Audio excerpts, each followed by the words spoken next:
welcome back to Dungeon Masterpiece Theater. Well, I hope you've enjoyed our topic today, how to run therapy sessions for when your player characters die and need help going through their grief. Thank you for watching, and now, this show. Bother. There's a place so very far. We can get there as long as it's by stolen car. Smash your face and go shoot up. This is the Heavy Metal RPG Podcast with your host, Banjo Destructo.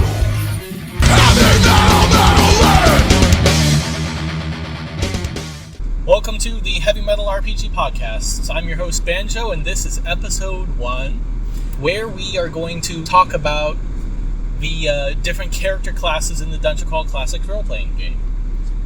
If you have anything you want to email into the show, send it to heavymetaladventures@protonmail.com. First, we are going to do our icebreaker question for today. And the icebreaker question is, what was the first character you ever played in a role-playing game? And my first character, I believe, was a thief. Might have been an elf in Advanced Dungeons & Dragons. I believe it was 2nd edition. And back then, I think I pissed off the guy, and I got killed by a shocking grasp from Wizard before I really got to any adventures. So that was my first character, at least that I remember, and I'm sticking to it. If you want to share your first character in a role-playing game, go ahead and email to heavymetaladventures@protonmail.com. And now, on to the main subject, where we are talking about character classes in the Dungeon Crawl Classics role-playing game. Now, like I said before in episode 0, the DCC RPG kind of simplifies the classes. The ones that get real variety are humans, and then it treats other humanoid races as their own class. So, for humans, there's warrior, wizard, thief, and cleric, kind of the 4 pillars of role-playing games. And then you have the elf class, dwarf class, and halfling class. So, first, let's talk about the warrior.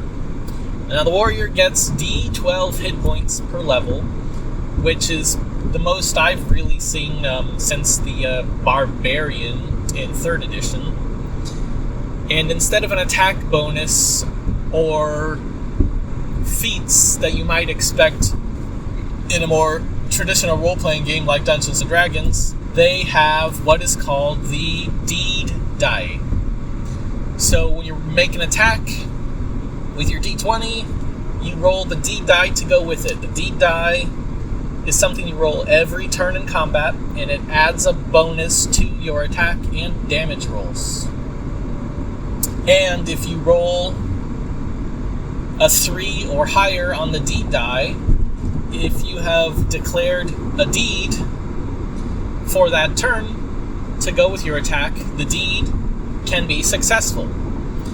And you might be wondering, what are combat deeds? Well, those are what you might normally think of as combat maneuvers, like tripping or bull rushing or sundering a weapon, or anything that you might think of in a combat scene, like from Robin Hood or The Princess Bride or anything like that. Anything that might be a coordinated stunt in a movie is something that you could have your warrior try to do as a combat deed.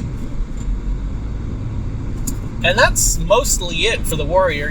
It's really a lot better than 3rd edition fighters who take feats. They get weapon focus, weapon special. They get weapon focus, they get weapon specialization, but that's only active on one weapon.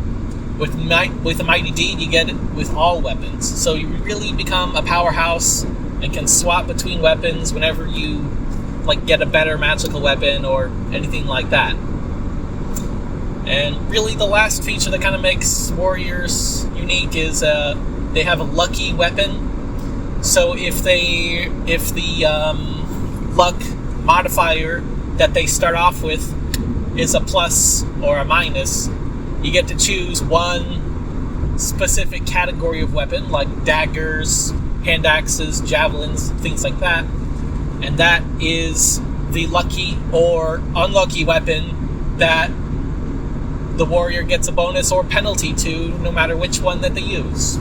Next, I'll go ahead and talk about the dwarf. Dwarfs are basically warriors. Instead of an attack bonus, they also have a deep die. Their deep die works the same way as the warriors.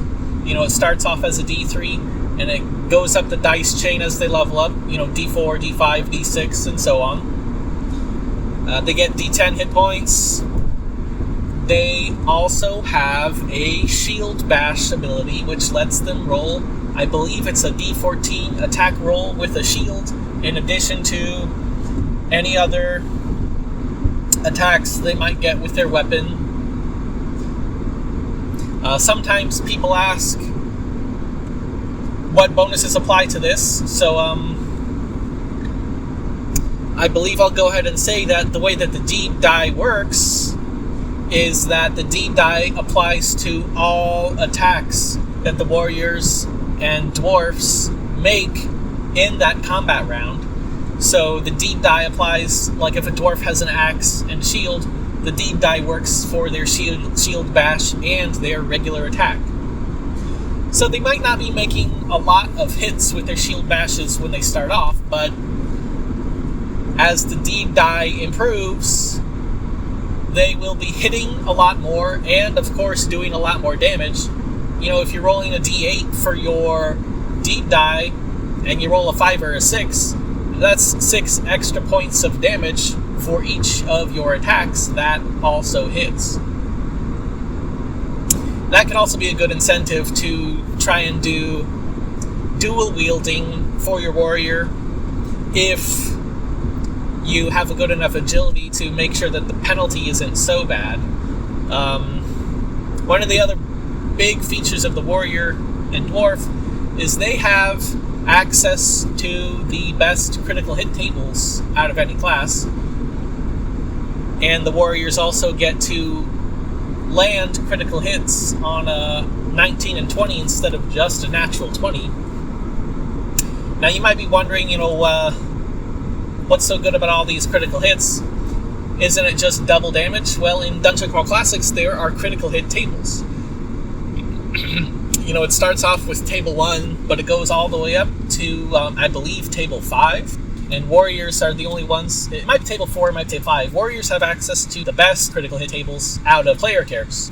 Dwarfs might be the second best, and then it just goes down from there, like wizards only having access to critical hit table 2, elves only having access to table 2. But these critical hits, just check tables yourselves, they really cripple enemies that have hit points left after these attacks deal their damage. It's pretty brutal, pretty metal. Check it out. Next, we have the Thief class.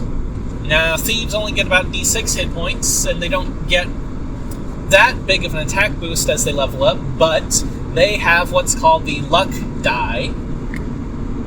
So, we'll talk about how luck works. Normally, when you burn 1 point of luck, you can choose to burn 1 point of luck from your character to add a +1 to any dice that you're rolling. The way that the Thief works is that instead of permanently burning luck, you temporarily burn this luck. The luck regenerates on its own as you rest, right? And in addition to that, instead of just getting a +1, what you do is you roll your luck die to add to any dice roll.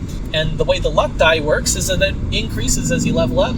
It goes up the dice chain. So at level 1, it's an extra D3 that you add to your roll. Level 2, it's a D4. Level 5, it's a D5. Just keeps increasing from there.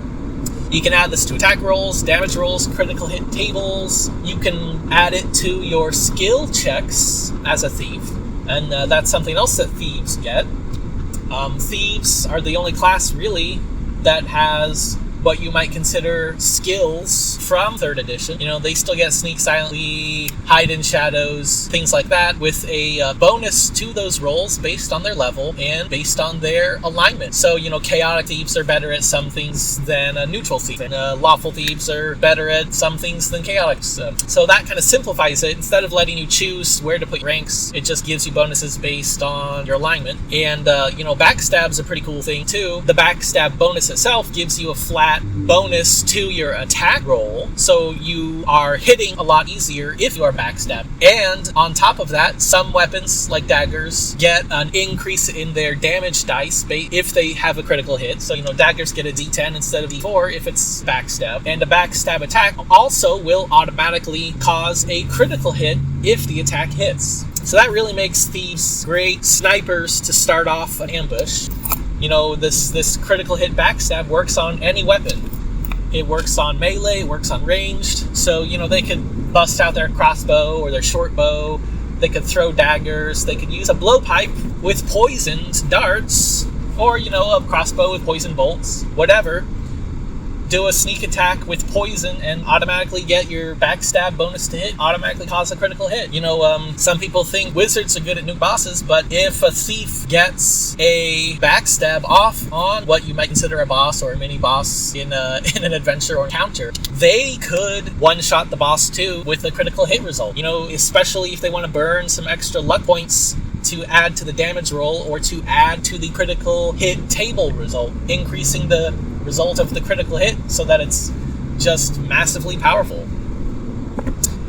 And then we'll talk about the halfling too. The halfling is kind of like a thief. The halfling gets move silently and hiding. That's really the only skill that they get. So, they're a little bit like a thief in that they've got one skill that they can do. But in addition to that, they have become little dagger-wielding Ginsu knife chopping blocks of doom.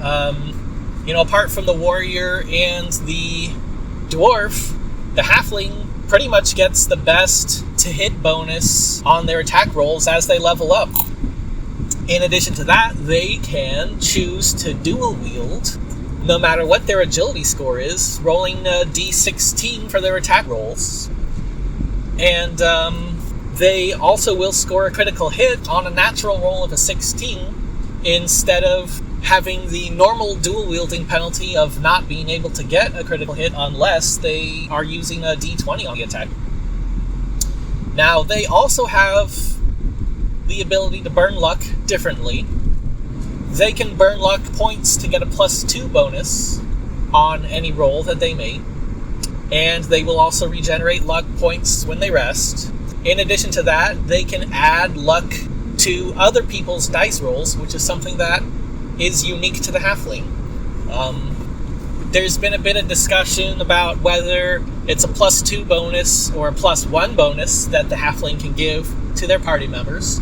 The general consensus is that it's a +1 for party members, but they can get a +2 for their own dice rolls. But, if you're a judge and you want to run it as a +2 in your own game, it's really not going to be that raking of it, other than, being able to add a whole lot of points to a spellcasting roll or something like that. Next, we've got the wizard. Now, the wizard gets d4 hit points, so they're pretty weak, but they are generally considered the main spellcasting class of Dungeon Crawl Classics. And after them, we'll talk about the elf. So, they've got the least amount of attack bonus, they've got the least amount of hit points, they've got the worst critical hit tables, but they get access to magic, and magic can really break the game.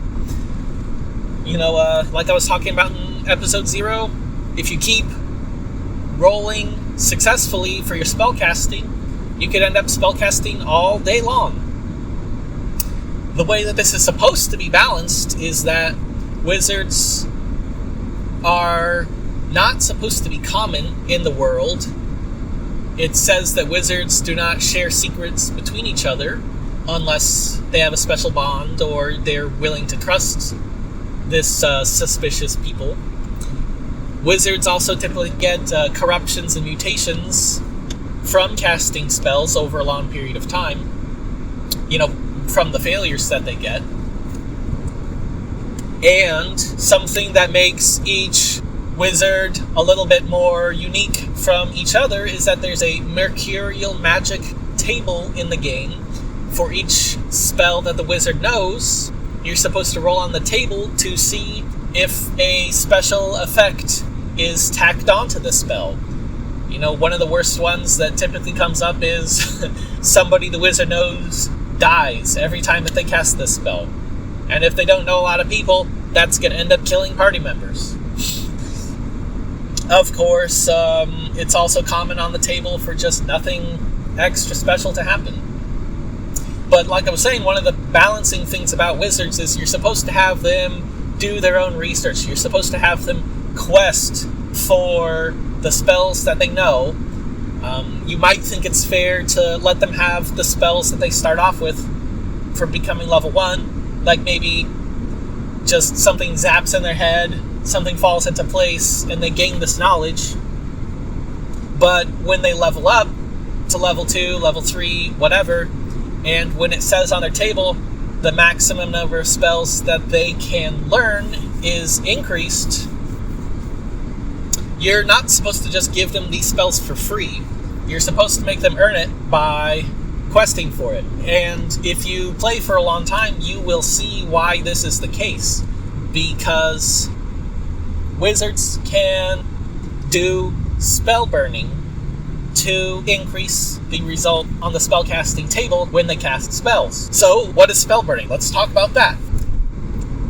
For wizards and elves, their strength, their agility, their stamina isn't important to them for combat because of physical attacks, because of dodging attacks. It is often thought of, that I have seen, as a reserve of battery power for their spells. Basically, what they can do is choose to injure themselves. They can reduce their strength or agility or stamina by as many points as they choose, and that gets translated into a bonus to the spell that they are trying to cast. So if they choose to burn, if they have high stats for those abilities, if they have a high strength, you might use that for combat in Dungeons and Dragons when they run out of spells, but in Dungeon Crawl Classics, what that typically translates to is they have a lot of strength to burn off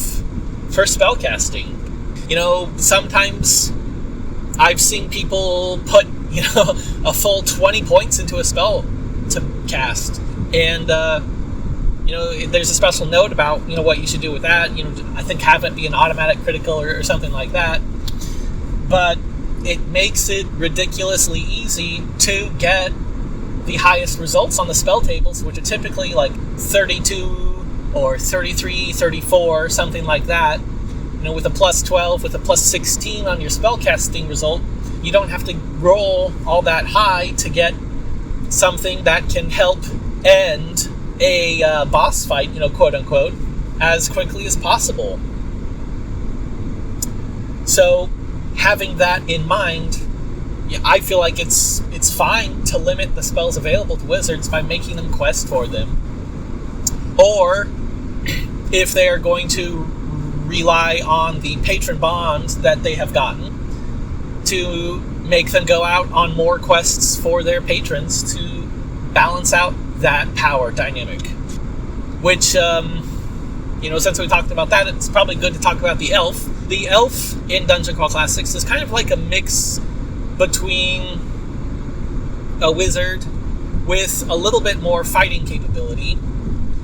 They've got a half-decent attack bonus. It starts off just as good as anybody else, but it only ends up being plus 5 when they're level 10, which, that's not great compared to other classes, but I suppose it's not bad either, not as bad as a wizard.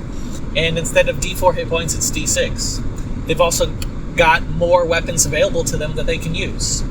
But to balance that out, they've got what's called Iron Vulnerability, and that's kind of based on the old Fae stories of elves being vulnerable to iron. Touching iron for them is supposed to hurt. So if they're wearing iron armor or using an iron weapon, instead of like bronze or enchanted gold weapons, or mithril is one thing that they list off in the book, but it doesn't have to be mithril. It can be anything that's not iron. You know, if they're using iron, they're supposed to have a penalty where they lose 1 hit point per day. I don't really think that's much of a penalty. Personally, I think they should probably get like a minus dice chain shift for their attack rolls and casting rolls and things like that. But, you know, if you're a judge, you can set up something that you feel is more appropriate. If you're a player, you're probably going to want the penalty to be as low as possible, but I'm sure you can understand, like, losing 1 hit point per day is kind of vague. It's not really a penalty either. It just basically cancels out your natural healing of healing 1 hit point per day if you're resting.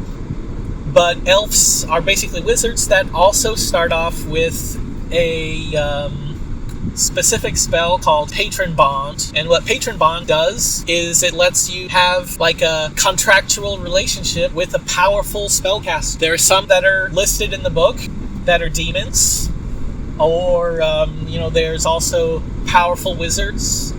There's the King of Elfland available as well, which is a pretty good patron. Wizards can have this spell too, but it's not guaranteed. Elves are kind of described as being more culturally attuned or reliant on asking for help in this way, so they start off with the spell.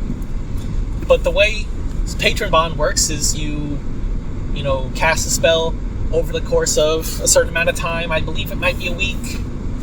I don't have it in front of me. And then the result determines how favorably the patron thinks of you and what kind of bonuses they're going to give you.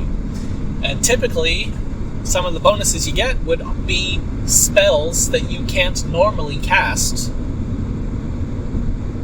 without being bonded to the patron. So, in addition to the spells that they might have gotten on their own, they get more magical ability by being bonded to their patron. And then, of course, there's also just the generic, I believe, Invoke Patron, where you can just cast this Invoke Patron spell to ask for general help in a certain circumstance. And the King of Elfland is particularly broken in this regard because you can basically reverse time to... there's some limitations on it, but you could basically cancel out the entire dungeon that you've explored, go back to the beginning and kind of warn yourself not to go in if things end up going pear-shaped. So yeah, that's the elf. The elf is basically a wizard, has the same spell burning rules. I believe the elf gets a luck bonus on one spell, or luck penalty if they've got a negative luck. So that's the warrior dwarf, the thief halfling, the wizard elf, and then the odd man out without a race S-class equivalent is the cleric. And the cleric is probably one of my favorite classes in the game, primarily because of the blessing spell. But yeah, the cleric gets D8 hit points, kind of a mediocre attack bonus, but they get Lay on Hands, which is the healing spell in Dungeon Crawl Classics. They get Turn Unholy, which is kind of like an improved version of Turn Undead because it works on other creatures, not just undead. The creatures it affects are different based on your alignment, though. So lawful clerics turn chaotic creatures, chaotic clerics turn lawful creatures, neutral clerics turn undead and things that are generally abhorrent to nature. If you're a judge, you can try and throw in some different things if you feel like it fits well with the god that the cleric is worshipping or is a cleric of. And then, of course, the way that the cleric's spellcasting works is that instead of losing the spell when they fail to cast a spell, like Wizard does, which also, depending on the spell, a wizard can choose to spell Burn 1 point in order to regain the ability to cast that spell just that one time. So, even if a wizard forgets a spell because they failed to cast it, they can still do spell burning to be able to cast it again, if they're willing to spend all those points just to cast the spell. So, instead of forgetting the spell, clerics get disapproval. Their god gets upset that they are using their power and failing to channel it properly. So, clerics start with a disapproval of 1, and each time that they fail to cast a spell, it will, at minimum, go up by another +1. Depending on the result, it might go up even more, but the disapproval is basically like the critical failure range for spellcasting. If your disapproval is 1 and you roll a natural 1 for spellcasting, you have triggered your god's disapproval. If your disapproval is 2, if you roll a natural 1 or 2, that triggers the disapproval. You can choose to call for divine aid in desperate circumstances, which is kind of like just a generic spellcasting attempt that you can make, but that automatically bumps up your disapproval by +10. And if you trigger the disapproval, it can be a minor thing. You can just get the result of having to pray for 10 minutes to be able to do your spellcast again. Or you might have to be sent on a holy quest by your god and face big penalties until that quest is done, or until a certain amount of time has elapsed. You might also have some results where you need to convert followers. And that one feels a little odd to me. I feel like DCC RPG probably works better with gods being thought of as patron gods, rather than like a specific religion that excludes other gods. Gods might have petty infighting between them, but, they all certainly exist in the world, and it seems like the people in the world would acknowledge that all of the gods do exist. So it's not like belief in one god means you have to disbelieve in the other. It just means you do not give patronage to them. Or at least you might do that less often than you would for your main patron god. Kind of like how Catholics pray to different saints, like the saint of travelers, the saint of teachers, the saint of patience, or gods can have all of these different patron associations.